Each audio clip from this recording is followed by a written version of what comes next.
Undo this camera. No way. No way. Okay. And with that, welcome Selden to the stage. Thank you, Gwen. And thanks to the museum for hosting.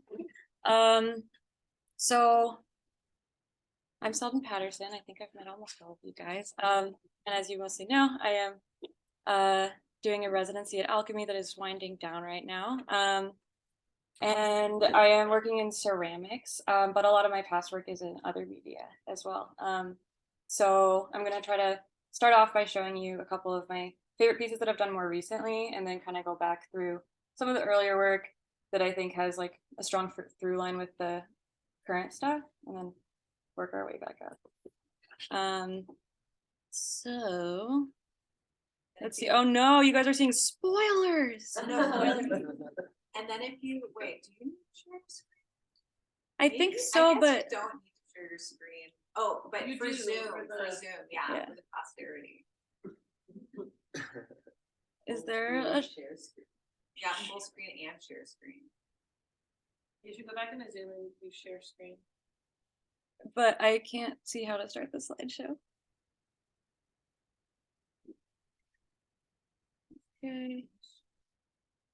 It's so many layers of reality right now. It's like really insane. Is there a shortcut to start the slideshow? Do you guys know? I don't see Can you it. right click on it? Or double click on the slide? How do I move it, you guys? I think if you grab it and move it, I'm so sorry. It's like the worst. Tech stuff. I hate it. Okay, it's gone. Go over here. We hate you. Why? Okay. View. Yeah. And to full screen. And And then how then, do you start this slideshow? and then, oh, that's the zoom control. We just double click it. Yeah. Maybe. Oh yeah, so much of this is gonna be really terrible. Oh yeah, because now we're like, how do we get into? You're gonna burn this recording, right? Yeah, we're gonna burn it. Oh, I don't Did know you what I do just. it? I just did this arrow and then it went like that. Okay, cool. Okay. So I when you think get out, I we're don't know how in to do it. it. Maybe press escape to escape. Okay, cool. That's mine. I brought two in case I get like really dehydrated. I'm trying to be prepared. So these are two of my kind of more recent things. The first one is the sort of like grotto inspired, religious grotto inspired thing that I've been working on, which is a lot of what I've been doing at Alchemy. And then the one on the right is a lamp of Saint Teresa of Avila's Heavenly Encounter. So these are kind of both out of this interest in like new religious movements and the like visceral experiences of divine and miraculous things. So that's kind of where I am now, and I'm just gonna kind of, yeah, I think that I see a lot of that stuff in my earlier work, even though I wouldn't have maybe named it as such. But yeah, that's where we will start and end. So this is a project from maybe 10 or 12 years ago. It's my first fake corporation, Beta Plus Incorporated, which is a lifestyle improvement products company. And these are a couple of the first products that I made as a part of that. And so I think when I started doing this is kind of my first web projects, and I was into the idea of working on the web and making work that people are really comfortable interacting with, and people are really comfortable like gleaning information on the web and kind of like having their own interactive experience, like one-on-one with it in a way that maybe is not true of like a more formal art setting sometimes. And also like using just like the visual languages of some of these like web marketing things. So the Porta Yard is a portable yard that you can purchase, and it's like customizable. You can like choose all these different packages. So I think I was kind of also into that like customization as a thing that people want as a proof of like self and individual identity. But it also was like related to this very specific little plot of grass near my apartment that I still remembered where it was and was able to find on Google Maps. So it's like under all these little decks, there's like that little spot of grass. And I was like, it's basically like selling that. I also had this other picture in my Google Drive that I think is like a similar kind of idea. And that's, that's like where that came from. I was really happy I was still able to find that. That's where I thought it was. The donut turns donuts back into dough. I think we'll blaze past that one. It's like kind of a little bit more slapstick. These are all a little bit goofier. These are also just kind of like, yeah, these things like getting at utility, what makes something look useful and buyable, and also fake rocks. You can see there's gonna be a lot of them. So more fake rocks. I'm gonna try to click on this and see if we can go to the website. Don't. What will happen? So this is just like a kind of silly little one-off web project.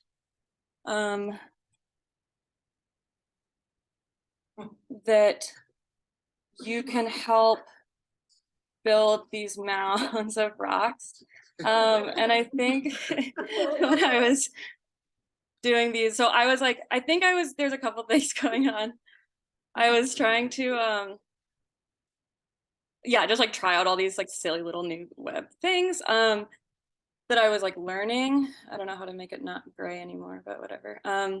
But also getting into like using just the vast amounts of content online and like downloading these 3D models from available like free 3D model websites, and like the idea that you can go and search rock and somebody like made a thing that just looks like a rock, and they had to like sit there and think about like what a rock is shaped like and then make that shape, and I don't know, just all those different objects. And then also these materials being like faux laminate flooring that's then like there's like a photo of that and then that like wrapped around these objects. So yeah, just many levels of fake rocks that I like. And I think also like how you maybe construct this like idea of someone feeling like they're like a part of something useful or something online, and the maybe why of that. Okay, let's see. Oh no, you guys, I've made a terrible mistake. Yeah. We're still stuck in Rockland. Well, I did that. That just makes it so my name isn't there anymore, or my rocks aren't there anymore. I did a bunch of times. Maybe just stop there for a second. Okay, and then go back to the Oh God. Oh, is it because it's in full screen? It's in full screen. So yeah. Oh my God. There's all those point tabs again. Yeah. Okay. But then share your screen again. You guys. Is this part of it?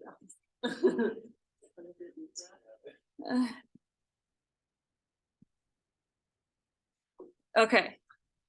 Okay, I'm gonna sort of skip through these next couple things. This is not my work. This is sort of a bunch of references I put together, but there's too many later, of just sort of these different like utopian and dystopian architectural ideas, ideas of how to sort of like rebuild society through the built shape.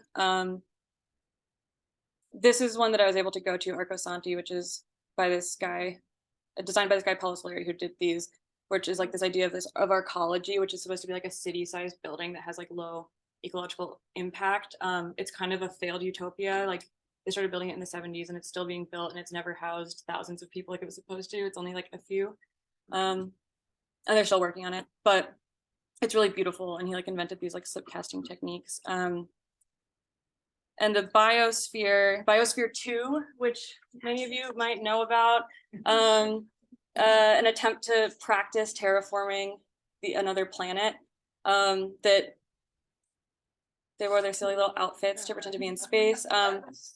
It was, and yeah, so if you don't know, they built this incredible thing that's supposed to have like many different climates of the Earth, and it's supposed to be like fully self-contained.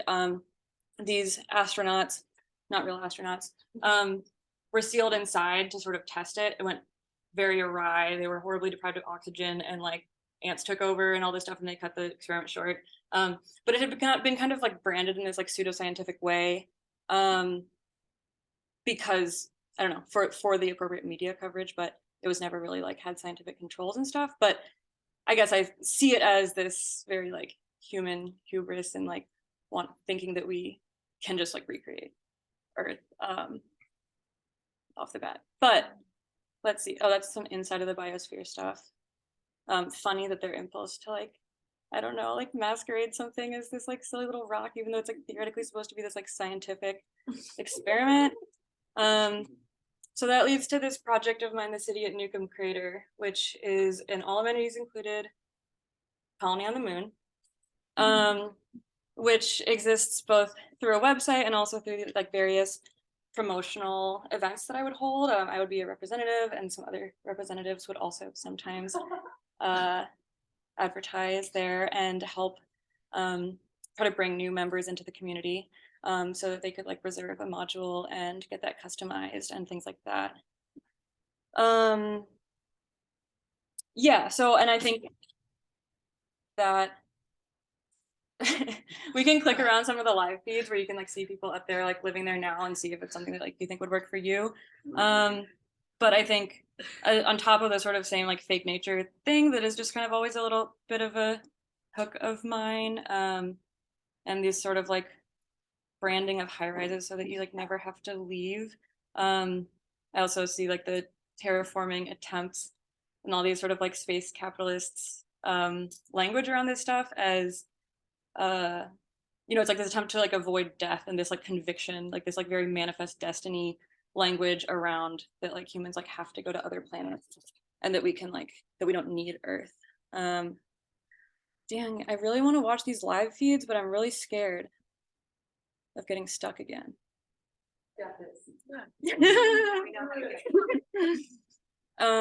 They're just like, let's see, is it? I hope it's worth it. So that's people like hanging out in the recreational center, just doing stuff that you do when you hang out.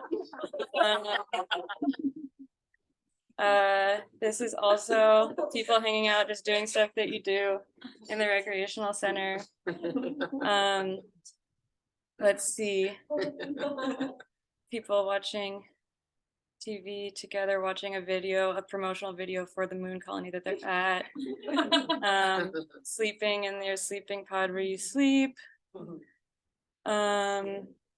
Yeah, so you can customize your brushing your teeth like you do.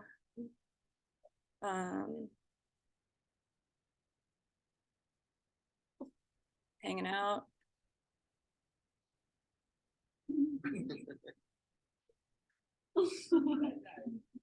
Nightlife. So there's a booming nightlife as well. All right, let's see if we can remember. So then we go back to Google Chrome. And then we go, no more of that, no more of that. And then we go and we share our screen. Oh, cool. Okay. And then we go shift. Okay. So now I'm just going to take you on like a tour of some of my favorite favorites. So I've got a lot of favorite fake rocks. These were all just like pictures that I had on my computer. This first one is a really cool headstone. It's like this style of rusticated masonry that I like, which is like where you take a rock and you take it out of the ground and then you like chisel it to make it look like more rock-like. On the right, those are just like the most insane product I've ever seen from Menards. It's like you used to like use a rock to like make a fake rock, so it'd be like hollow and light, so you could like hide a key or something. But like this isn't disguising itself with anything. It's just like a really insane object. These are some maybe real rocks, but I think they're chunks of concrete. But I like how they're like employed by the city of Chicago to do the job. This is by my house, and I really like it. I don't know. Rocks hanging out together.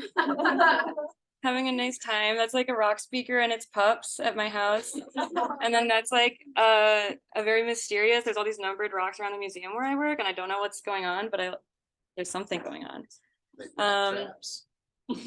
Oh, that's the rock in the house, which is long story, but it's a big rock. This is some like historic fake rock sighting at like a motel in Kentucky that like I think they said it was from like the 1920s, and yeah, I really like the historic faux rock. That little like chunk of faux rock is a very like, I feel like that's very popular in Chicago, like this little disembodied square of like that kind of format. And then there's also a little like baby garden grotto, which we're going to be getting to a lot of grottos soon. Really good review for a rock. The review is for this rock, which is a cool rock that I was like briefly really into. It's in Ireland. I guess it's kind of like a type of rock. People like wonder if maybe people like used to pass babies back and forth through these, like because they've like been there for like thousands of years or something, to like give the baby health. But that seems like a lot of speculation, and like I don't know, maybe they just thought it was cool. But a rave review.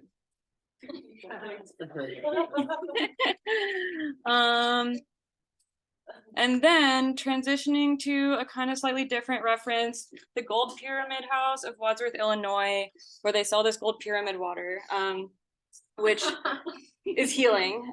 So this guy Rocco, something like that, who is the son of the guy who built this and is the one who gives the tours now. He like told us all about how when they were building this house, a fountain like sprang out of the ground, and the people who were working on the house started drinking their water out of it on their lunch breaks, and the next thing you know, they're all like feeling fantastic.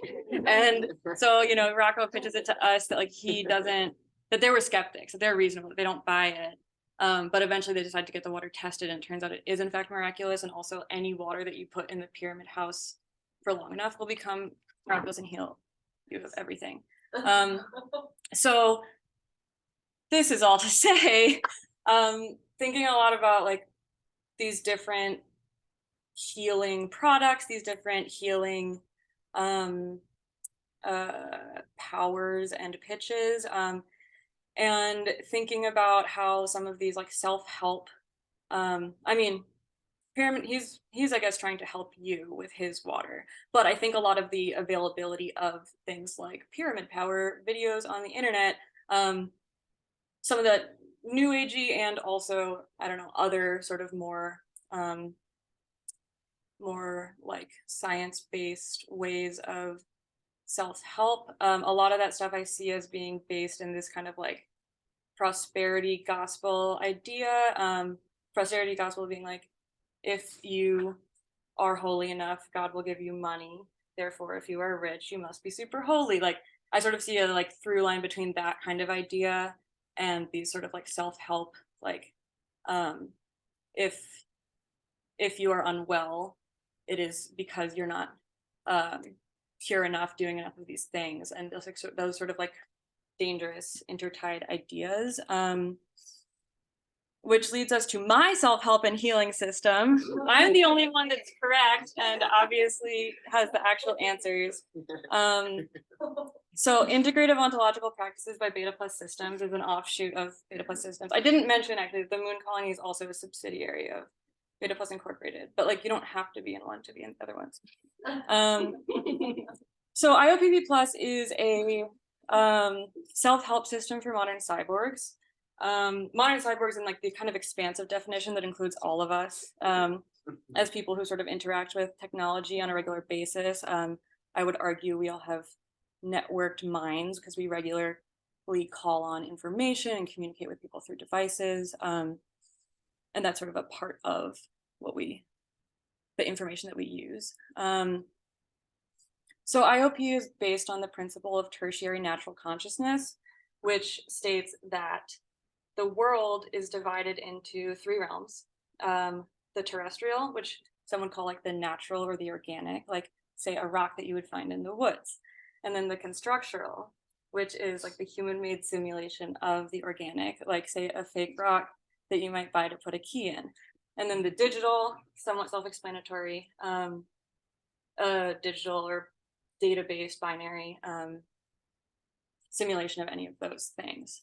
So we understand with IOPP Plus that through interacting with those three realms all the time, your world and therefore your mind are split, and only through our healing can you reintegrate those to become a wholer self and lead a more effective life. So we have like these prescription videos that you can watch, you can get diagnosed through, these are some people at like the launch event for IOPV Plus getting prescribed their AV healers, and some like merch that was available. This is, yeah, also somebody watching some informational videos and taking an online quiz. Yeah, let's see here.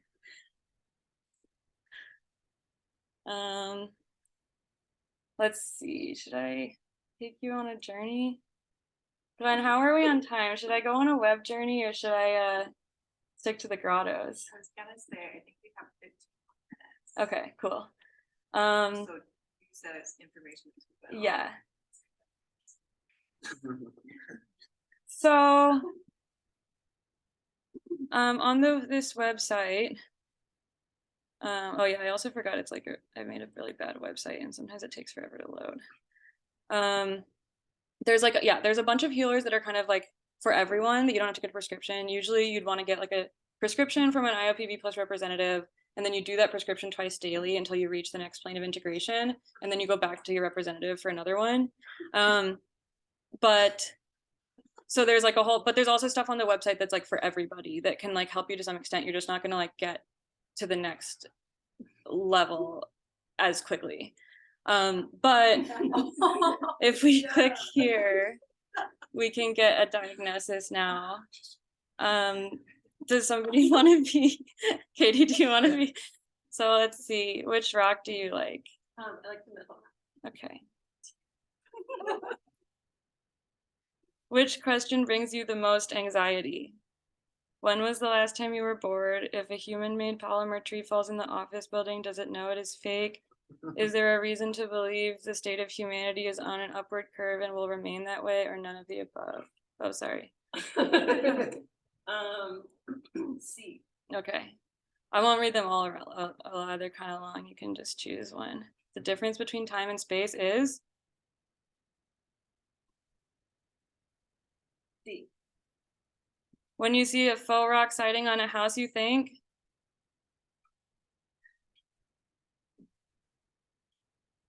D. When a tree falls and no one's there to hear it? D. Your feelings regarding text form electronic communication are best described as?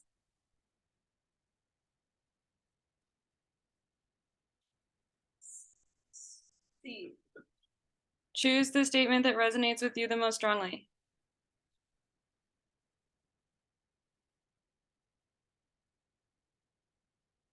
D.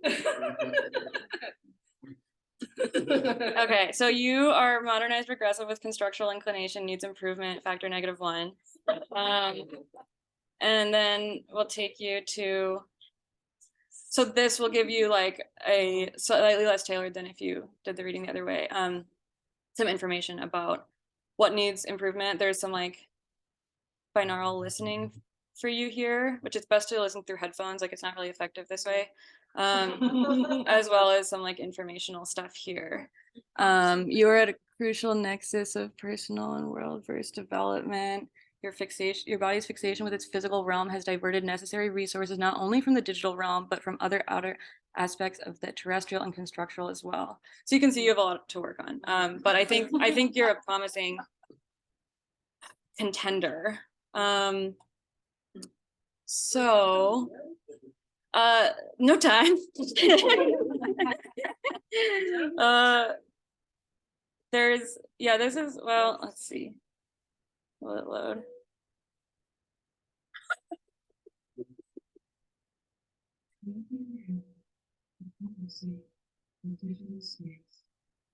Experience the spatial presence, be present in the spatial experience. Yeah, you get the point. So that's IOPV Plus. Oh yeah, there was like gonna be a 3D video game, but I don't think I ever finished it. Cool. So now we're on to the next interest, which is grottos. So this is the first grotto of this type that I went to. This is in Munster, Indiana. It is like Carmelite Shrine. It's probably the most like institutional of all the ones that I'm gonna kind of flip through. I took this like really shaky, horrible photo on the right. I just like wanted to capture the fact that like you go down underground and it's like this cave system. And this is from the same one. There's also these like black light things. So it's kind of like blending all these different materials. And then like I love this object that's like so mundane and probably like code enforced, but also like of these like kind of insane materials that are like chosen because of having this like specific weight and this like very specific sort of aesthetic tradition. Cool sconces in the cave. I feel like that one like looks on the left looks like so much like something that I made here, and I didn't like remember it until I just found this photo recently. Another cool grotto in Wisconsin. This one is more sort of by an individual, and a lot of them are by individuals, and they're kind of more of this like singular act of devotion, which I really love. And they like are situated in this very kind of specific aesthetic language, but then they're also like so kind of like chaotic and personal, and they're usually like kind of cement with like all this like glass or whatever else stuck in them. But then they have these like these forms that I keep coming back to of these like arches and stuff. This is potentially the biggest religious grotto in the world, which is in Iowa. It's Wikipedia says it's the biggest one. I really love this like combination of textures. And yeah, these forms, these like arch forms I keep coming back to. And then this one's also in Wisconsin. And this is one that was kind of built as like a deal with God, where he like fell ill, this priest who runs this place ran, he's no longer alive, in Wisconsin. And he prayed to a saint at a specific shrine and basically was like, if I am healed, I will like create something like for you. He was healed and he spent like the entire rest of his life building this, and it has this like mile of underground cave like shrines. So that's like what's in the bottom right. And then this is a real cave, non-human made in Virginia, and I think these are a lot of the forms that like those things are copying, and they're also just like totally insane and extremely cool and beautiful. This is made by time. And this is a totally different thing. I think to me, a lot of these kinds of grottos, those like one person ones, are these kinds of like, they kind of are a part of this like American like highway culture and this like roadside culture. And I think a lot of these like UFO experience sites have like a really similar thing going for them, or going on with them. Yeah, this is like kind of a really messy grotto at the UFO Watchtower, Roswell Museum, some other stuff there, went to the Roswell Museum years back. And yeah, I think especially like this sort of works as this like religious site, especially in this sort of like the way that the United States often sort of claims itself as not having a history, and like there's like this kind of like disembodiedness, I think, in like the UFO type like roadside religious attempts. I just love this phrase so much. It was on a poster at that place. And these are these like broadsheets from several hundred years ago. I want to say the 1600s, of just like unusual celestial happenings. And this is like the way that they are, that they're being depicted. And I think there's like, I don't know, I'm trying to like look at it through time, the way that people have seen unusual things in the skies. And so these are like a kind of bizarre one. I think a lot of the times sky things are interpreted either as angels or aliens. But these are, another image entirely. Okay, last like kind of little research thing I think is relics, corpses warning, because we're going to talk about incorruptible saints, just so you know. So there's going to be some pictures. But this is a relic that's at a church near where I live in Chicago, of this jawbone. These are also like a lot of these things in these grottos and in these like UFO experience places, they're these physical objects that are like so visceral and are embedded with like literal spiritual divine power. And then also like all the ornamental trappings of them are like so extreme. So there's this object, like this one on the right, it's like this whole case is really holding like a very small sliver of a bone or something like that. But then it's like the sort of case and ornament itself sort of takes on the role of the object. And then on the right, that's an incorruptible saint. So incorruptible saints are those whose bodies didn't decay at like a normal rate after they died. So then when they're dug up later, they haven't really decayed, and then they're seen as like extra holy for that reason. But then often they like later decay. So then even though like that's the reason for their being on display, like they'll end up being like, yeah, just like a skeleton, it's like really fancy outfit and stuff. This is one that Katie saw. Yeah, and that foot is like similar to the hand and some of those. And then this one I think is actually like not a real person, but often, yeah, it's like there's like a little relic in the bottom right, and then it's like the actual like sculpture itself sort of takes on, and things that have touched the relic take on a lot of that spiritual power. And this just like feels to me, this is from early COVID, and just like the mundane vessel of something that had so much like spiritual power. So with that in mind, we've gotten to lamps, which is kind of my more like current practice. That picture on the right is like a pretty like whatever very early lamp, but that's a picture of my sister in her tap dancing costume behind it when she was like really young, so I put that in there. So yeah, I've been making a lot of these little monster lamps for the past like 3 years or so. I've been mostly practicing in ceramics, and I've been like everything. I've wanted everything to be a lamp. Made some fluffy bendy lamps, wall sconce, desk lamp, lamp-shaped lamp. So I think I like making everything light up. Like I like making a functional object that's like such like a silly and absurd thing, or like that's weighted in a crazy amount of like meaning. Like I know it's like really stupid to have like a lamp about a saint and about like all this like things I think about in these Wikipedia holes, but I like putting those two things together. But then I'm also making some lamp-shaped lamps, which is like a different quest. There's a light up shelf that's also shaped like a fake rock. And so this is another version of from that gift, the Saint Teresa of Avila. So basically she has this like story where she had this encounter with like a glowing heavenly being that probed her and it hurt, but she didn't want it to stop. And like there's been similarities drawn between her explanation of that encounter, which she saw as an angel, and then other people's like UFO or like alien encounters. So that's kind of what's going on here, which is the same as this one. And then this is a depiction of the Kelly Hopkinsville encounter, which was like when these people, like 5 or 7 people in this family, like had like a shootout for like hours with these aliens. It was like, yeah, it was like maybe in Illinois or Indiana or Kentucky, like somewhere around there. This is an incorruptible alien autopsy coffee table. Devil, I think.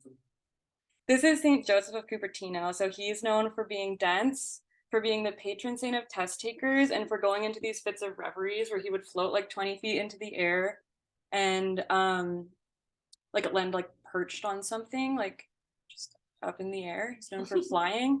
So this is like a depiction of him going through that, but through the lens of as if it were a UFO levitation abduction.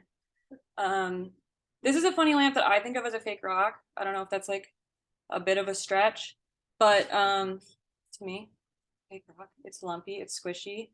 Oh, this is like a video monitor for this video of this like Brazilian priest who tied himself to a whole bunch of balloons to raise money for his church as like a kind of like media stunt. And then he floated away and was literally never seen again. Like he floated away for good.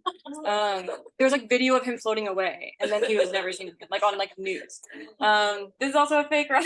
It's all fake rocks. That's the secret. It's kind of like a moon rock, and this is kind of like where we land. This is kind of the most current iteration of what I'm working on. It's pretty similar to what I've been working on at Alchemy, is like trying to kind of like hone in on this like specific material language that's kind of related to all these things that's coming out of these like grottos that I love. But also maybe getting at this like other uncanny thing and trying to kind of form my own like shrine or like place of contact for like some of these things. Yeah, and I think yeah, it's fun to see, having not really like realized how much some of these same things have come through my work, but I think yeah, it's like coming through a little bit differently, a little bit less jokey, maybe a little bit more related to, I'm more interested in like diving into like the craft and the physicality and the like specificity of things, I think, in my current work. One more grotto lamp. And then these are just kind of my action shots of the stuff I'm working on at Alchemy. So I will be showing all this stuff next Friday in the Dome, or this coming Friday, I guess. Yeah, obviously I don't have it like all well documented yet, but that's the action shots. So yeah, thank you guys all so much for listening to my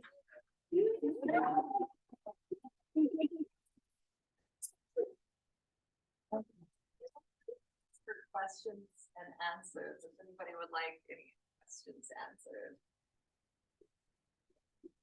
Casey. I'm curious what led you to your first grotto and how did Oh. it spark your interest? Yeah, I think that my friend Rin was the one that recommended that I go there. She's from Munster, Indiana. Yeah, and I'm like, what? I mean, I've clearly always loved goofy rocks. And then I think I maybe was already kind of like dabbling in an interest in relics at this point. Or also like probing my own. Yeah, I think I've like always been kind of interested in like religion and new religious movements. And this is an old religious movement, but I think yeah, that's probably why she recommended that I go there. And yeah, I really had never seen that or paid attention to maybe that like crazy like lava rock texture as used for that like devotional um forms before. Yeah, so good recommendation from Rin. Yeah. Katie. Okay, so I'm wondering if you have any feelings about like fake wood, or fake flowers, fake water, fake. I love them all. Rocks have really stuck with me in like a powerful way. Maybe because it's like a texture and an object, perhaps. Yeah, I do like fake wood. I really like there's like these fake trees, like when there's like cell phone towers disguised as trees. Yes, There's one of those like near where I grew up that I really like. My mom calls it Pinus cellularis. It's a funny lady. Yeah, I like them, but rocks are better. I don't have a good reason. Yeah. Anybody else? Yeah, okay. Did you grow up religious? I was raised very vaguely a couple different kinds of Protestant and then also slightly Christian Scientist. So I think that part of like my interest in some of these things specifically is like the kinds of like New England Protestant that I was raised in are extremely like visually staid, and they're all kind of based on the idea of like denial of the physical world. And so just like, I mean, aesthetically and ornamentally, these things are like a big shift, but also I think, and Christian Science is actually also based in that, like at its sort of like baseline foundation, it's based on the idea that like the physical world literally does not exist, and you and yeah, like only the spiritual plane is like real, and if you can like understand that, then you can be healed. And so I think yeah, so I think that's part of why these like very visceral things of the divine are interesting to me. I mean, I also think that like a lot of those like the Puritan things that like the United States was founded on are all like really in that sort of vein too, of like denial of the physical world. And I think that stuff, I mean, I think that's like really related to a lot of the things of like, you know, this sort of like settlers here being able to just like deny like location and like this importance of that. among other things. But yeah, so I think, I don't know, it's like it's so sort of like embedded in, I think, like the United States like culture of a lot of that like sort of Puritan and Protestant ideas. Yeah. So yeah, Protestant and a little Christian, a Christian Scientist. Yeah, because I. You had. No, stop rubbing it in. I'm working on it. Let's see. One time when I was in high school, one time I was like lying in a field with my friends, and I was like, "Oh my god, that's a UFO!" And I got like really stoked, and it was just that thing where like those giant lights from a stadium like swirl around on the clouds, and I had just never seen it before, and now I've seen it like a million times. Yeah. Also adding to that, when did your like interest in, is it like a child thing or? I feel like I've always really liked sci-fi. And I think part of that is it's also like these utopias and dystopias. Like I feel like sci-fi is so much of that, of these very like broad like ideas of how to shape the world. And I think like aesthetically I've just I have like been drawn towards alien stuff for a long time, but I don't know if I could really place it. Yeah. Does anybody here have any good UFO encounters to share? I'm not supposed to turn it around. You look like you were. Yeah. Okay. Would you move to your moon colony? I think that the city at Newcomb Crater is a fantastic place for anyone to start their future today. I stay here to do outreach and to make sure that the people of Earth know about what we have to offer and to keep tabs on things down here. I don't want to just check out completely. I want to offer this to more people. It kind of runs itself now. I used to go back and forth a lot more, but now that we have such a good group up there, I don't really go back and forth so much. Sad. Great. Yeah. Yeah. Cool. Thanks, guys.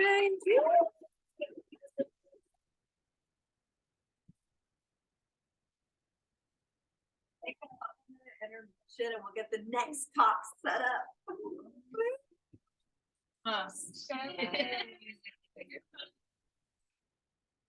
That was funny.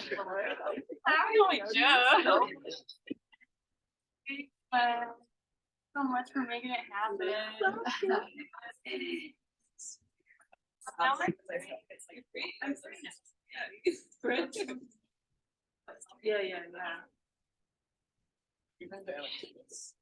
Not other than the cherry. There's a park there.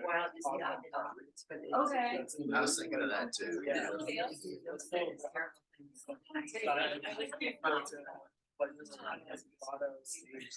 Okay. And I went on a visit to Francie's home not too long ago and took a bunch of pics. Oh, share the screen. Share the screen. Thank you, my friend. And you can make this all larger. Yeah, I'm gonna do the full screen mode. So So Francie brought some stuff in person to show off, but I'm gonna go ahead and just page through these, and you just go ahead and tell me when to switch slides. Well, first of all, you just have to start. Thank you for coming. I mean, really. I would never define myself as an artist. I just like to fool around. I like to play. That's the whole MO. And I taught school in inner city schools. And the reason I even figured out how to make anything out of nothing was that we didn't have a budget for kids. And so I would just pull my truck up, a trash day, and just start throwing things in the back and throw it out on the rug and say, what are we going to do? And then they had amazing ideas, something I would never think of. And that's why I brought a bag of junk for you all. When you go home, it's going to be part of your journey. And I found something else to do. I don't know if you want to before or after. Think you can crazy while I'm talking. So I think I better hold on. But anyway, you're all gonna get one of those, but you're getting more than that because I went to a party and it was one of those Exchange. White elf. White elephants, and I didn't know it was white elephants. I didn't bring anything like that. But anyway, you can sort of see this is me. Oh, you're like, go back. Sorry. Wow. So that's so that's me in my house. You can believe this is how I live. And I just, as I said, and everybody's an artist. All of you are artists. You're all talented. Everybody is in their own way. And no, Glenn told me to come, so I came. But anyway, yeah. So my house is filled, and I took a ceramics class. I apprenticed with Native Americans. I spent a lot of time in Africa and India, and with Native American cultures in Idlewild, California. But I apprenticed with this is a mica clay that with the storyteller dolls. You know the storyteller dolls? They're very, very virginal. The baby sits like this, and she's got a big bun, and the children are crawling all around her. You know these people? Anyway, and I couldn't bear to play it straight, so I had to make a storyteller fox, bear, whatever, with its babies all around. But it was very wonderful, and that was in the Taos Pueblo. And yeah, that was a storyteller owl. Yeah, we can zip. And this was a piece I did. This was a bowling pin. I took classes at Centrum in Washington. Was a Port Townsend. They have an art camp. It was so much fun. You made sardine can nichos. You made bowling ball. Bowling pin. Thank you. They cleaned me up. Bowling pin smush. You know, this is a head from you got when you played piano. You got a Mozart or you got something. So this is the head, and then there was a teapot part and other appendages. Then you worked it with mosaic, and then you made it all work together. And that's why I sort of believe it all works together. You never have to, just like here's Peter Strasser, it all works together. Oh God, she's wearing the pants. I love it. Okay. He's gonna freestyle before the time is over, so it's just perfect. Yeah, I love it. Okay, and this was a turtle shell that I found that I kind of thought would be a great maraca, but I haven't done anything yet with it. But I find things, and I guess that's my goal, is to see beyond, you know, just discard things in relationships really easy. My little soapbox. We discard things in relationships really easily. And you need to look again. There's value in so much. And side story, I've been to Africa a lot, and one of the things that was so exciting is our little van broke down in front of the village, and everybody came out to look at us stupid white people in our khaki outfits. And they were could fix our van in 2 seconds with a sock and a rubber band, and we went off. And I realized, and then I was also with the Berbeg, who are relatives of the Maasai in Tanzania, and we were camping. They're nomadic, and you're bathing with them. They're just having a bake off, looking at our very white bodies. Anyways, droopy boobs, real boobs, and you saw they had to form a ring after we left our camp. They wanted our good season salad dressing packets, the empty ones. They wanted our Band-Aid boxes. They wanted everything that we discard. And so it just been a throwaway society. So that's why I think everything that most people pass. Okay, we keep going. So this was a piece of wire that I found in the woods or something, and I just started wrapping with material. And then my friend gave me a bowl of cherries, plastic cherries, and I thought life is a bowl of cherries. So there it is hanging. And then there's, you know, my black angel just like cruising. And stained glass windows that I brought back from, I did not do that, I brought back from New Zealand on my lap, or Australia, I think. Oh, that was just, yeah, blue. I like to use something and use it up. It was blue cord, and I could make baskets in my sleeves. It's very simple. I could teach you all about in a minute. This is a twining technique, and I had that blue stuff, and I just kept building it and building it. It really is pretty tall. And those I didn't make them, but I just the juxtaposition, you know, the foosball babies, you know. I put them in a plexi box because they deserve a little. Yeah. Oh, well, I was with Lumi Verdugo, who's from Chile. She's a wonderful potter. She's no longer alive. She had an exhibit at the museum, and I worked with her. I was just pulling clay, and I don't know if you can see their little giraffes. That's his face. Yeah, they're all little people, men. And then I found a wasp's nest, and he sat in the middle of it all. I guess that's my real goal, just here, like to look around, to enjoy what you see, and appreciate it. Which I'm grateful you all came. Oh, that's another one of those, oh God, with enough of this stuff. And then I found some of that blue stuff on the beach, and I just started shredding it and then weaving it in and out. Oh yeah, I'm getting hot. I'm excited. And that was, I had to do a self-portrait thing, so I thought I had a lot of different faces, although really I only have one. But I started just making slabs and then just putting them around the central core. Hmm. Oh, and well, this is juxtaposition. I did not make this. This is from Mesa Verde in Colorado. And these were from India. They were a chess piece, but they're all musicians. I thought they should inhabit this. So maybe my stuff is like a combination of like my house and how I am or whatever. Combinations like we all live together kind of thing. All right. Keep going. Oh, that my friend, you know, again, if you give it to me, I'm gonna make something with it. Someone gave me a puzzle, I'm not gonna make a puzzle. It's a possible puzzle. Never will I sit still. And so I just started twining again and making that puzzle basket. Kind of, this is all of these, you know, then someone gave me a whole bunch of these squirt bottle things. Oh my God, that basket is so And then, you know, good. what's a girl to do with old hair already? So you just either put them in baskets. And then I just have a whole bunch of old cords and I'm just in the process of just gonna use all of these on this and have no idea what it's gonna be. But this is when I'm totally bored and have nothing to do with myself. Oh, this is more, you know, people get rid of their electrical cords and all kinds of cords. There, these are hanging, actually, I know the person who's in charge of the sculpture garden. And he said that my friend and two other friends could have at it in what's called the whimsy woods. So we are just taking this Disney shit and just putting it all over and hanging it from trees. And these are sort of weaver bird things. And so they're hanging in the trees. But Awesome. I want to they're go all- to the whimsical woods. and that was just someone, those are one of those lights things. Those, do you see her? She's laying down. That's her Mhm. first. And then anyway, another that's, you know, I Oh, was that's a doing better picture. Sorry. Yeah, that's- they're that's just more in keep going. It was focus. just that was basketorama time. What is that? That's a little, is that a little raccoon cat? Oh, it's a raccoon cat. Thank you. Yeah, and I put a ring on it because I think I found it and it needed a ring on its tail. Your house is like a work of And that's art. another raccoon pot. I copied that idea from someone's I saw. That was so cute, Hmm. but it was pretty simple. You all can do that. Oh God, this is another one of those animals. Oh no, except I think the wheels, the legs weren't long enough, so I put a marble. I glued a marble in to make them balance. Yeah, we can. Oh, more of those baskets. Wow. This is Devil's Claw. This is from Palm Springs area. Well, Is it a vine that grows there? it's more of a Huh. potty thing. Oh, really? Cool. More of those animals. You keep going. That was another ceramic thing I did with raccoon.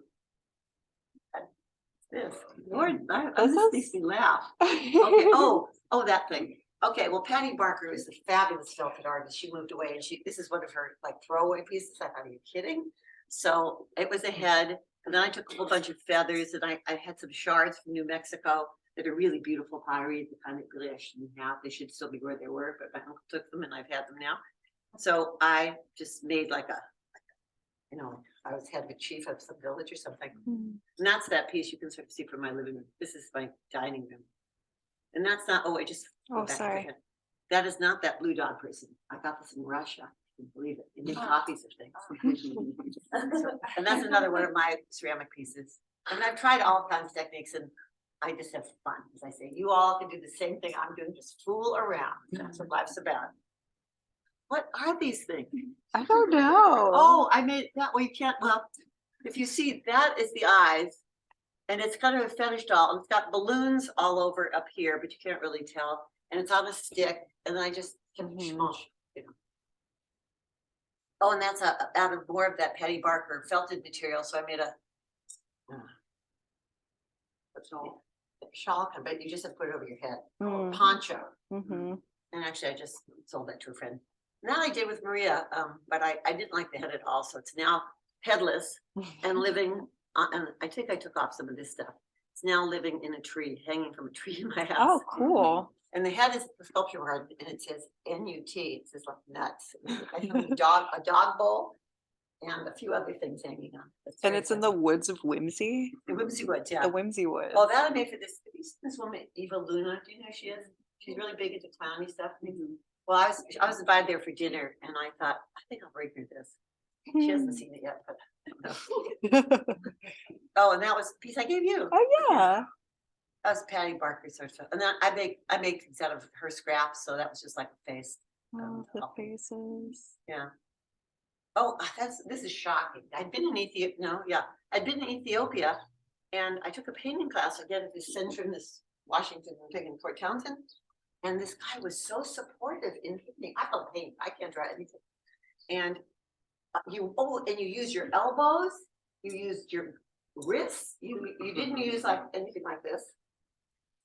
And I made that. I was shocked, absolutely shocked. So and that I took echo dyeing. How fun is that? You put this plants in and you roll them around something and it comes out. Really, nothing I do takes skill. I'm telling you, this is all fooling around. That's my theme song. Oh Lord, this is my bedroom. I sleep in all this. Although they're necklaces, those are blown glass. No, beach glass. What are you holding in your hand, like glue? Beach glass. Too? Oh. Something must have come undone. Huh. Oh yeah, and that was out of those hair scrunchy tie things. Oh, cool. Another necklace. What are these things? Oh my God, I'm in the silence. This is my dog Chulo's fur that I spun. He's no longer alive, and I spun his fur with stop or just spin real well. So I just spin it with a little sheep's wool, and I made myself a cummerbund so he could be around. Oh God, it's so special. Oh, these are right. Oh, Ken, this was something that someone else made, but of course I had to embellish because I didn't think that was boring. I had enough things on it, so I added 80,000 more. Really, you took pictures this? Oh, I did. I Yeah, took you so many did. pictures. Another Oh. person used pods. It was just beautiful though. Oh. Pods and feathers is so what I believe in. But just all this is about just look around you. There's so many Mhm. wonderful things that have validity. And I painted up chairs and Yeah, you have 3 a whole seconds. chair series. Yeah, I did. We have a chair of yours at Alchemy, and it's very popular. Oh, pretty. And that's another ceramic piece. Lots of- Oh, yeah. sorry. Oh, it's okay. And that's those are bowling pins, and I just had a whole bunch of junk jewelry, and I had that case, and I glued it. And then someone went to Nepenthe in the Big Sur area. She got me this fabulous soap that has like a real goddess inside. So Mm. this thing's holding the goddess soap. Oh, this is my well, this was at the art Yes. museum, which was like a crock. Anyway, I just like doodle. When I talk on the telephone, I'm just you can tell I'm not born on speed 78. I'm not like someone gets it so ever. And so I was I can't stop laughing at you, Peter, in those pants. So I was just doodling. Every time I'm on the telephone, I doodle. And someone gave me a big roll of rice paper. And I doodled and I doodled. I talk on the phone a lot. And I doodled and I doodled. Just black and white. And then what was I going to do? I was going to mount it on rolling pins. And my friend's husband is very talented. So he built this box, gives it a lot of validity.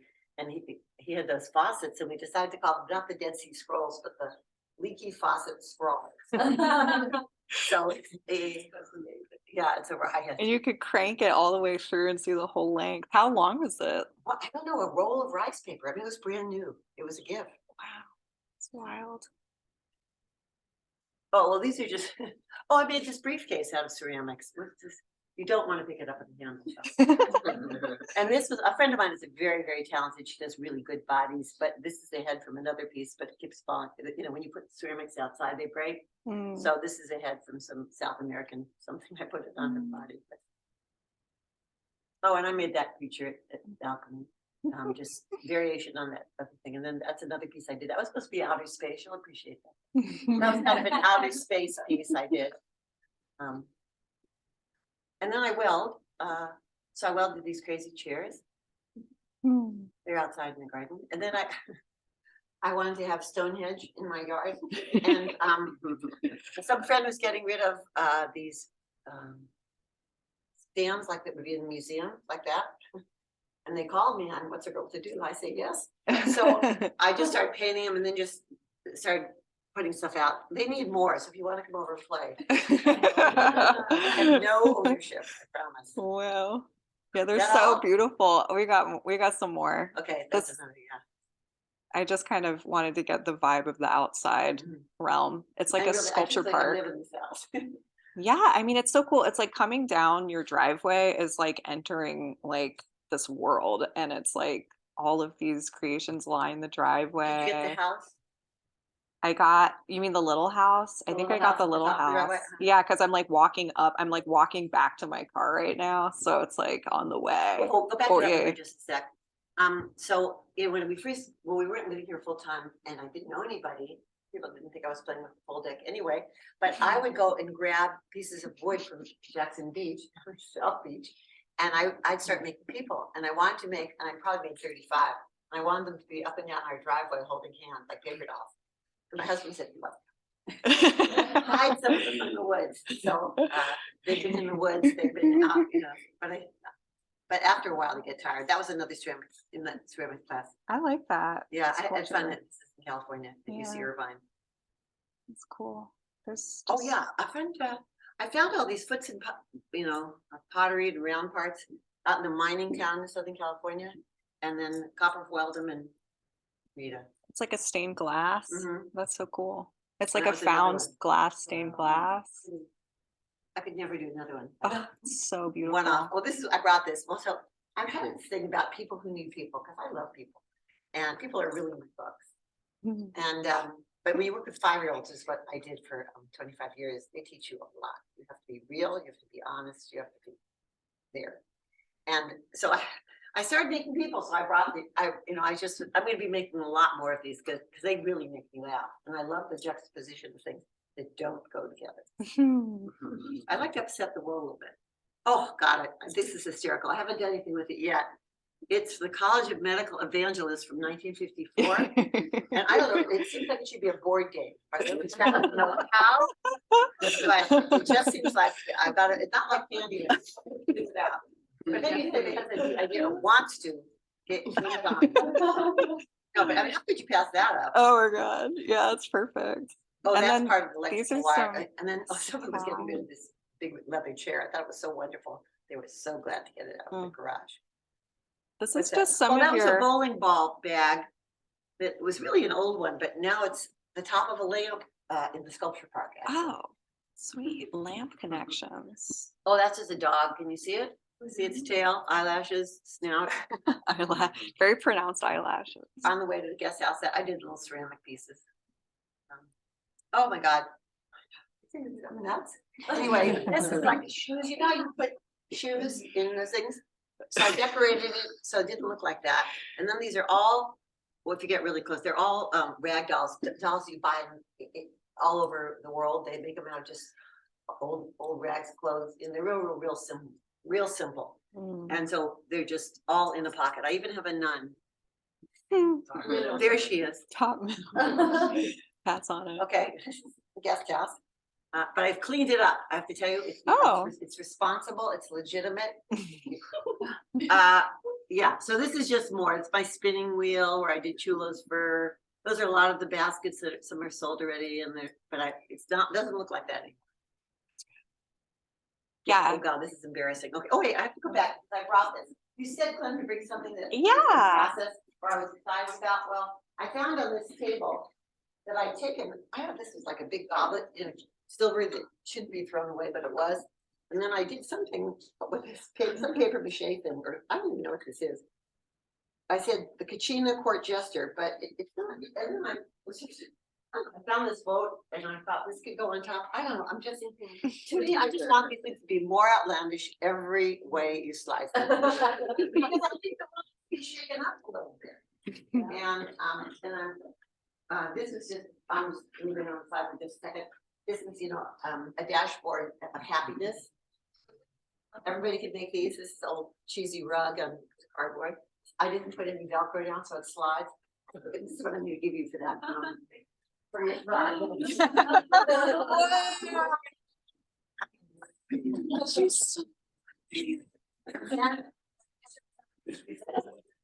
Go back, because I'm waste your time. Anyway, and like this is so bad. So I saved my broken arm thing or something or something. But this is from a long time ago. There's another card. And then I found that this bone was right. So I'm not quite sure what I'm gonna do, but it will be probably a variation on this theme. Yeah. Cause I don't know who this is from. It's so beautiful. So I was just I doodle. If you sit still, I'd be doodling you. I just can't help it. Everything gets to be drawn like that, or it looks like an animal on its way walking. You see it? Yeah. Yeah. So, yeah, I think you should, if you leave at anything, just see with your eyes, with your heart, and just be open to be real. Okay. Mhm. Oh, yeah, this is still my guest house. Well, This is a little out of focus. This one you brought, I brought that one, yeah. which is cool. That was just, yeah. I just took like so many, so we don't have to, I can Yeah, just just page keep one. through. Cause Yeah, I just you- wanted, I didn't know if you, which ones Right. you were gonna bring. That And was another, that was more of that, Patty Barker's material, and I just made a face. Can you see it? your stuffed animals are very excellent. Every one of my animals has a tongue to lick you and a heart to love you. So there's always a tongue hanging out. And this is a real joke. This is like part of an alarm clock. And then I had some round ball and I made and then I don't really embroider very well, but I wrote false alarm. I'm kind of relating this to a guy at the moment. I could just be a false alarm. Oh, Oh, that's a puppet. Can you sort of see there's his eyes, his mouth right there, that's part of his body. And then she's kind of a princess in a tower. There's her eyes. She's got a big nose though. And that was a pillow that I cut up and made it into a vest. it's a really good vest. What else was I pulling out of I that don't vest? know. That's just an action shot. I don't even know Oh, what's an action happening. Another, that I found, oh gosh, I was in the St. Thomas, I was in the Virgin Islands, British Virgins, and that was all from the beach. Of course, I Wow. walked home, and I just kept wrapping and making more stuff, coiling. That's so cool. Another one of those baskets, yeah. I like the fake philodendrons. A lot of fake. Yeah. And that's a pink lobster, doesn't everybody, you know, and more plastic. I just love plastic. I don't do a garden at all. I just put plastic red flowers in the garden. I was working with the Yes. grain of wood, you know, just when you have chunks of wood, you just play with the grain. Again, it's just looking, and everybody can do what I'm doing. Mm. Just I don't lower your know. standards. I think that's probably the problem, is you just have such high standards, you go, oh, I can't do that, I can't do that. These are really great. I love your You can see the, drawings. you can see the, can you see it? Yeah. What, although I used to make cupcakes out of socks, I mean, just the cuff of your sock, and then put around it the top and the bottom. And then put, you know, icing and then. Oh my God, it's so cute. Lace. And this is like part of a fan or something. It's really nice. And then I wove it, and the sunflower. And so I made sunflower. And that's, yeah, so it's a head. And this is Chilindrina, who's a puppet in Mexico. She has a headpiece now. What are these? Oh, I took a class again. This is in Centrum. And we worked with old dolls. We used this stuff on them, which made her arms peel off. It was a little scary. Yeah. But anyway, and then this was my spoof piece. It was the art official of respiration and inspiration. This is an artist. This is the artificial Dougie. I mean, TPR dummy. Thank you. He's the TPR dummy. We officially her husband wired his mouth shut. Otherwise, he'd be. And then this is part of a Tuareg basket from Africa. And then I just couldn't help myself. It just got worse and bad. Worse and bad. Oh, and that was, you know, if you've ever done this as an artist, you just put, you know, you start with one thing and then you get the next piece, you know, kind of a, what do I say? Like a collab? Yeah, like I started, I passed it on to you, and then finally get back. And we didn't do it so you'd believe. You got it. Well, you had it for a whole month. Of course, we all worked on it the night before it was due. Yeah. But in any event, I think we had 8 months to complete things, so no pressure. What is that? Is that a detail of it? Might Maybe have it's a been. detail. And that was Oh. another one. That was our first one. Yes. The clock. You should do a whole clock series. And then that was the slab. That was again. I took a class. And I just made a slab and just made a little house. You know, a cat and Little flower. a flower. And that's hanging in the sculpture park. That was bad. That was horrible. No, it was really horrible. We're back outside. Back outside. Where? Oh are wait, we? no, we're inside. Oh, it just God. looked like Where? Oh, wait. This was when the cramp. When his parents were alive. Well, his mom was still alive. It was a sick eggplant at the farmer's market, and it was just really deformed. So he brought it to me, and of course I've kept it, and I dried it and glued googly Little eyes googly eyes on it. That's everybody, and it's still in my house. It's still. And then that was a wreath, like, you know, like those vines that hang down, get all around your trees. I pulled those out and I just think, you know, and then these are all things you buy in Mexico. And that was, yeah, that one. And then that again was, I took a basket class, was supposed to be a basket, but of course I turned it the other way. I'm left-handed. That also helps. You can see things upside down and backwards. So that was It's like a sizable. big eye with a hairdo. kind It's of. that's the center of basket. Oh, this was a riot. This is just a piece of wood. And she just seemed like a ballerina kind of, you know? And then I took it's very tiny and delicate. Yeah. It has little arms and little face I did not do. And she's got a turquoise skirt, of course, feathers. She's being observed by that lady. Oh. Oh, yeah, and that was a rubber band. I don't know if you could see really close. It's a rubber band that was not, it looked just like a cat. And she put little ears on it and little silver eyes, Oh my God, and there's a cat also looking on, laughing. laughing. Uh-huh. Oh, Oh, there's there the it is. There you can cat. see it. Oh my God, isn't that special? Oh, and that's another ceramic piece I did. It's just coils. Of course, they didn't fit straight around. They were some were higher, some were lower, and there we go. Then they just poked like you did bread dough. Oh yeah, that's another one of my hula hoop. I'm pretty good at it. It's right out in front. Oh, and that's more that really gorgeous pottery that I shouldn't have from New Mexico. It's beautiful. I don't know what I that think it's is. just this glass collected. And I think we're making our way up the driveway now. This is your house, actually. This designed by Peter and Albert Strasser. This was, Peter designed the walkway. Really? And yes, he did. And Albert was more integral into the actual making this thing come alive. And it's just hysterical. I wanted a clubhouse. That's really great. How big is it? I think that's the end of the slideshow. Okay. We like made our way to the top of the. Right. I mean, I'm open to questions. And you also just take one little souvenir. You can fuss around there as long as you want, but. If you have any questions, I'm pretty open book, like you can ask almost anything. Great, I probably told you everything else with you. Are you still making any of your like tableaus? You know, oh, it's so sweet. I have a whole bunch in the works. Oh, good. I've Mod Podge, a whole bunch of backgrounds. Yeah. And then I'm gonna have at it. But I'm gonna do like a series. Okay. And it's spread out on my driveway. Hansen gave her sheets. It was so kind of her to come. Yeah, You ever thought of like a Rube Goldberg sort of layout? Where- you know, I don't even know who that is. Heard his name? Sure. It's like where you drop a marble down a track and it knocks over the paddle, which then sends the thing flying and like, I don't know, it would just be like little. It's like a series. Yeah. Well, you know, the thing is, though, I think that takes thought. Something that was smart about, like there's this guy, Bobby Warren, who's brilliant. And he made one of those, and his was fact. I mean, you have to think it through, and as you can sort of tell, I don't think it through. I just not. You know, but I love that idea. I mean, if you could engineer it, I'll decorate it. I'm all about the icing. Yes. Okay, I went to Whimsy Woods a while ago and I love it, and I love all your stuff. I just think it's so funny and awesome, and I want to know if Whimsy Woods is like a thing that you're continuing to work on. Yes, we got Like we got in trouble because we did it during COVID to amuse ourselves and laugh.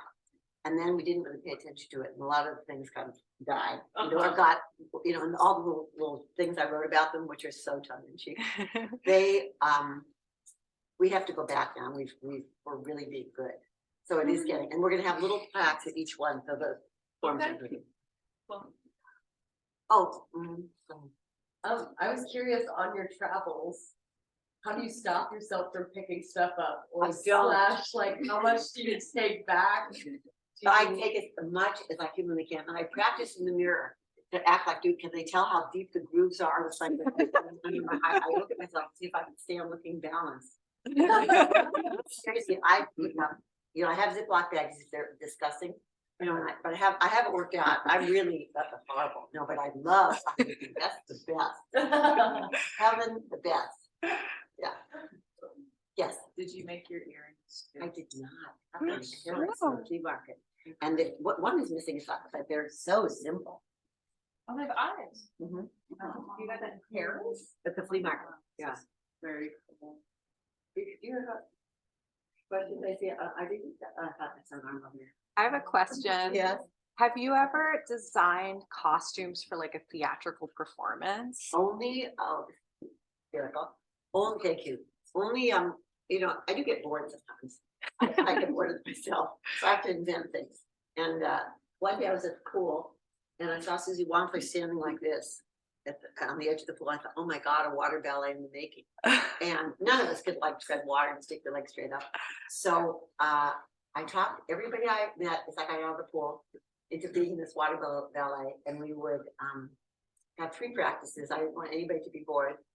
And we would use props, like the kickboards, you know, let's go surfing now. The pool, the octopus's garden with the pool. It was horrible. But the costumes back to that. So a lot of people were embarrassed about their bodies and they didn't want to come out and just in their bathing suits.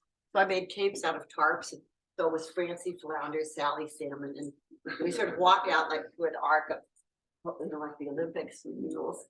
And then they sat down by the pool and took their capes off, and then each person, you know, did their leg like, okay, and then they sort of slid into the pool.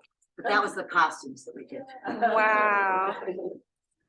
And of course you do the trash and fashion. Oh, yeah, the trash and fashion, but I don't really do anything. I just cheerlead. I just try to get people to make a fool of themselves. Yeah, that one where you get over yourself and get out of your own way. As I say, I think we're so judgmental. I have this little theory about, we have our Swiss cheese theory of life, that everybody sees their own holes looming much larger than anybody else does. And so just be kinder and gentler. And such a 60s girl, you know. Oh, you know, there was an incorrect fact. I went to University of Wisconsin in Madison, but my first year out of college, I went to San Francisco. And was there 68, 69. Okay. 71. Okay, thank you for that. That's okay. I just was thinking, oh gosh, no, it would have been fun. But I worked for someone at San Francisco State College. Right, and then you did education, that was like After your, that, I had a job where I was observing in inner city schools, and I found myself being critical. And I thought, you know, teachers seem boring and like they hated kids. And I thought, you go back to school and see if you're boring and hate kids. So I got on the teacher training program, and I was in inner city school. I was in an all black school in Watts, Compton, Willowbrook. I don't even know where that is. This is in the late 60s, 70s. And there I was. And I either, you know, you just think you can swim. And it was a really wonderful experience. I'm forever grateful for, and taught me a lot about life. So wait, did I answer that question? About teaching? and art, yeah, I just was wondering if I couldn't remember if your degree was in teaching or. No, I graduated as an English major. Oh. But when I graduated from college, we did be a stewardess, a secretary, a nurse, or a teacher, but you were really at 21 or 22. If you were married, you might as well just die. The plant involved in that. Okay, so I was go looking, but I didn't find anyone there. Oh. So I decided I'll become a teacher. And when did you move to San Juan Island? We bought our property in '88 and a treed lot. And we built a little guest house, and then we built our main house in '95. I didn't fully move up here till 2004. My husband. Yes.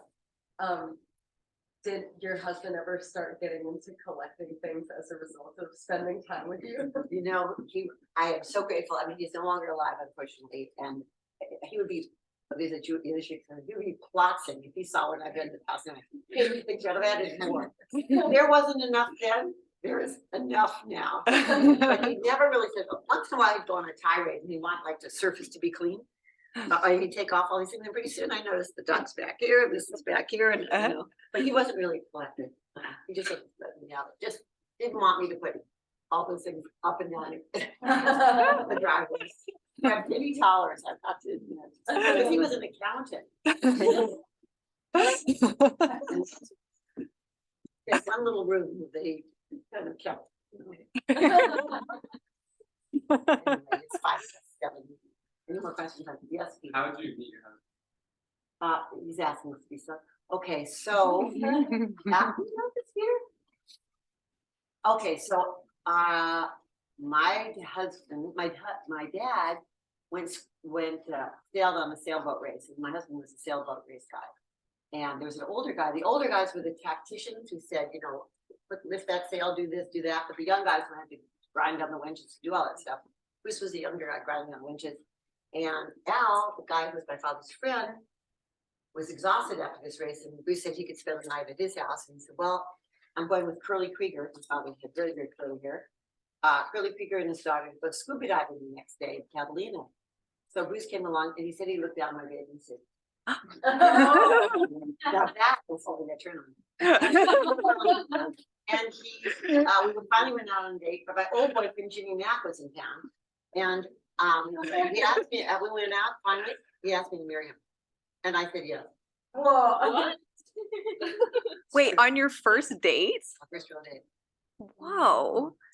We were married for 48 years. Wow. Wow. Oh, thanks, Francie. That was so wonderful.